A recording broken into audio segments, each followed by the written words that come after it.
میں آئینوں سے گریز کرتے ہوئے پہاڑوں کی کوکھ میں سانس لینے والی اداس جھیلوں میں اپنے چہرے کا عکس دیکھوں تو سوچتا ہوں کہ مجھ میں ایسا بھی کیا ہے مریم؟ تمہاری بے ساختہ محبت زمیں پہ پھیلے ہوئے سمندروں کی وسعتوں سے بھی ماورا ہے۔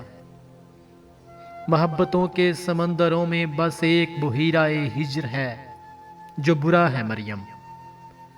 خلا نوردوں کو جو ستارے معاوضے میں ملے تھے وہ ان کی روشنی میں یہ سوچتے ہیں کہ وقت ہی تو خدا ہے مریم، اور اس تعلق کی گھٹریوں میں رکی ہوئی ساتوں سے ہٹ کر میرے لیے اور کیا ہے مریم؟ ابھی بہت وقت ہے کہ ہم وقت دیں ذرا ایک دوسرے کو، مگر ہم ایک ساتھ رہ کے بھی خوش نہ رہ سکیں تو معاف کرنا کہ میں نے بچپن ہی دکھ کی دہلیز پر گزارا۔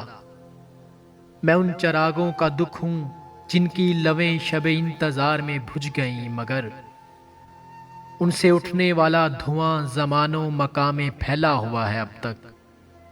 میں کوہساروں اور ان کے جسموں سے بہنے والی ان آبشاروں کا دکھ ہوں جن کو زمین کی گالوں پہ رینگتے رینگتے زمانے گزر گئے ہیں، جو لوگ دل سے اتر گئے ہیں۔ کتابیں آنکھوں پہ رکھ کے سوئے تھے، مر گئے ہیں، میں ان کا دکھ ہوں۔ جو جسم خود لذتی سے اکتا کے آئینوں کی تسلیوں سے پلے بڑے ہیں، میں ان کا دکھ ہوں۔ میں گھر سے بھاگے ہوں کا دکھ ہوں، میں رات جاگے ہوں کا دکھ ہوں، میں ساحلوں سے بندھی ہوئی کشتیوں کا دکھ ہوں، میں لاپتہ لڑکیوں کا دکھ ہوں، کھلی ہوئی کھڑکیوں کا دکھ ہوں، مٹی ہوئی تختیوں کا دکھ ہوں، تھکے ہوئے بادلوں کا دکھ ہوں، جلے ہوئے جنگلوں کا دکھ ہوں۔